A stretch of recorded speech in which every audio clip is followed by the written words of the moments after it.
अस्सलाम वालेकुम नाजरीन, मैं हूं आपकी होस्ट सहर और आप देख रहे हैं प्रोग्राम छोकरा।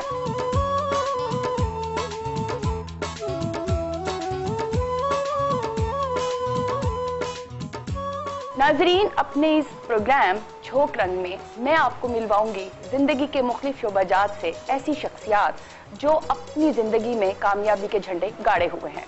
तो हमारे आज की शख्सियत हैं सैयद अली अकबर साहब।